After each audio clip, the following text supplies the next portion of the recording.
Asia cup 2025 की शुरुआत आज हो चुकी है। क्रिकेट एक ऐसा गेम जो लोगों की भावनाओं से जुड़ा हुआ है, धर्म से जुड़ा हुआ है। यहाँ पे लोग यहाँ पे जो अपने क्रिकेटर्स हैं उनको भगवान की तरह पूछते हैं। तो आज इस एशिया कप 2025 का आगाज़ हो जाएगा और यहाँ पे जिस तरीके से हम देख रहे हैं कि जो टीम्स हैं वो यहाँ पर हमारे आप पीछे भी देख रहे होंगे, जो एशिया के कप के जो दिग्गज टीमें हैं वो यहाँ पर सामने हैं। हमारे उनके कप्तान के चेहरे आप देख सकते हैं कैसे खिलखिलाते हुए हैं और कैसा इस बार पूरे एशिया कप का फॉर्मेट रहने वाला है। उस पर ज़्यादा बातचीत करने के लिए हमारे साथ हमारे सहयोगी मनोज जी हैं। सर, पहले तो सबसे पहले शुरुआत करते हैं कि ये जो हमारे टीम्स है इस बार कौन कौन से कप्तान हैं जो इस बार ये आपको लग रहा है कि ये चमकेंगे और यहाँ पे कैसा फॉर्मेट रहने वाला है इस बार? देखिए जी, सबसे चिर परिचित मुस्कान सूर्य कुमार यादव की तो जाहिर सी बात है, ये तो चमकने वाले ही हैं। दुनिया की नंबर 1 टीम के कप्तान है भाई, मखौल थोड़ी है कोई।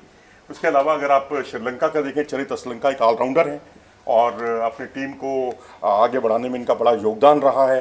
उसके बाद सलमान आगा, पड़ोसी मुल्क के कप्तान हैं ये, और क्योंकि अब बाबर आजम और रिजवान से निजात पा लिया है इस टीम ने और अब नई सोच के साथ पाकिस्तान टीम उभरी है।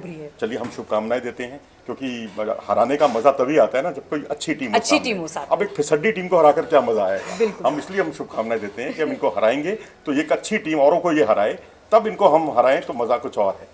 फिर उसके बाद सूर्य कुमार यादव, इनके लिए कहना सूरज को दिया दिखाने की तरह है। उसके बाद लिटन दास, बड़े विस्फोटक बल्लेबाज, विस्फोटक अंदाज, और राशिद खान अफगानिस्तान से ताल्लुक़ रखते हैं। ठीक है सर, अब ये बात करें क्योंकि अब ये जिस तरीके से अब ये जो है ग्रुप्स कैसे कैसे हैं इस बार, थोड़ा सा अगर आप वो हमारे दर्शकों को समझा पाएं कि इस बार कौन सी ग्रुप के साथ कौन सी टीमें सामने हैं और कैसा फॉर्मेट रहेगा सर, वो थोड़ा आप हमें बताएं। देखिए, 4-4 टीमें, कुल मिलाकर 8 टीमें हैं। 4-4 टीमों के 2 ग्रुप बनाए गए हैं, एक group A, group B. Group A में वही जैसे कहते हैं एक अच्छा रेवेन्यू जनरेट करने वाली 2 टीमें, इंडिया वर्सेस पाकिस्तान, ये दोनों एक ही ग्रुप में हैं।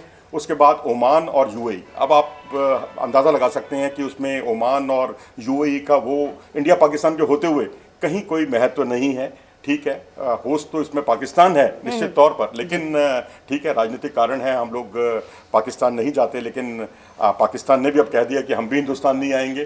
तो अब जाहिर सी बात है कि यूएई में इसका आयोजन हो रहा है और यहाँ पहले ग्रुप तो क्लियर है, इंडिया पाकिस्तान ने सुपर 4 में प्रवेश करना ही है, क्योंकि दोनों ग्रुप की 2-2 टॉप टीमें जो हैं वो सुपर 4 में प्रवेश करेंगी।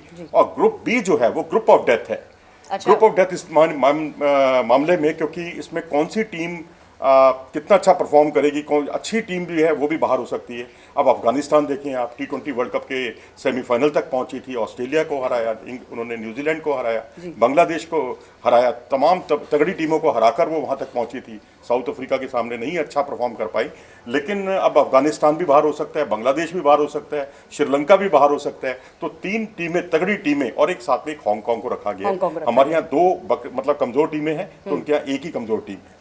तो ये सर, जैसे जिस तरीके से अब ये जो क्वालिफाइज होंगी, तो इनमें से कौन कौन सी जो 2 सर्वश्रेष्ठ टीम होंगी वो हर एक ग्रुप से निकलकर सामने आएंगी, ऐसा आप कहना चाह रहे हैं? बिल्कुल बिल्कुल, क्योंकि 2 टीमें ग्रुप ए से, 2 टीमें ग्रुप बी से, 4 टीमों के बीच में सुपर 4 के मुकाबले होंगे। तो अब आप ये मान लीजिए कि इंडिया पाकिस्तान का मुकाबला एक बार नहीं 2 बार तो कम से कम दिखाई देगा ही। 2 बार दिखाई देगा, तो ये तो मतलब दर्शकों के लिए एक तरीके से वो हो जाएगा डबल बम्पर, एक तरीके से डबल बम्पर कहिए, डबल डोज कहिए। लेकिन हो सकता है कि अगर पाकिस्तान और अच्छा खेला सुपर 4 में भी, तो फाइनल में भी मुकाबला हो सकता है, लेकिन अभी उसके बारे में कुछ कहा नहीं जा सकता। अच्छा, ये हम एक शेड्यूल की जैसे हम बात करें मनोज जी, तो क्या ये सारे मैचेस जो हैं वो सिंगल प्ले होंगे या फिर कोई डबल हेडर भी यहाँ पे देखने को मिलेगा? नहीं, अभी तो हर टीम हर एक के साथ अपने ग्रुप में खेलेगी। जैसे 4 टीमें हैं हमारे यहाँ, यूएई है, ओमान है और पाकिस्तान है। इन सबसे हमें एक एक मैच खेलना है, यानी हम 3 मुकाबले खेलेंगे अपने ग्रुप में, और इसी तरीके से दूसरे ग्रुप में भी हर टीम 3-3 मुकाबले खेलेगी। और उसमें जो पॉइंट्स के आधार पर टॉप पर 2 टीमें होंगी ग्रुप ए में, और ग्रुप बी में वो पहुंचेंगी सुपर 4 में, सुपर 4 में।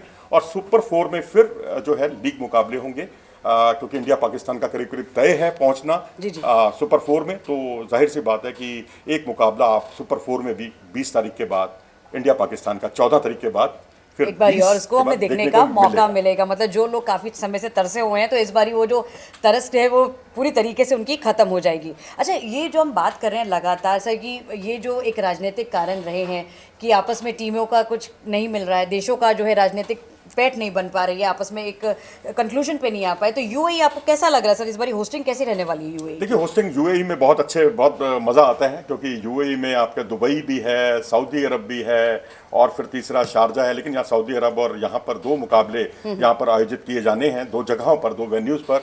तो यहाँ थोड़ी सी इस बार ओस की भूमिका रहने वाली है, क्योंकि अगर आप दूसरा ग्राउंड देखते हैं वहाँ, तो वहाँ इतनी ज़्यादा ओस की दिक्कत नहीं है। लेकिन दुबई में ये दिक्कत बहुत ज़्यादा होने वाली है, खुला मैदान है और उसमें ओस रहेगी, तो हर टीम चाहेगी टॉस जीतकर पहले फील्डिंग करना।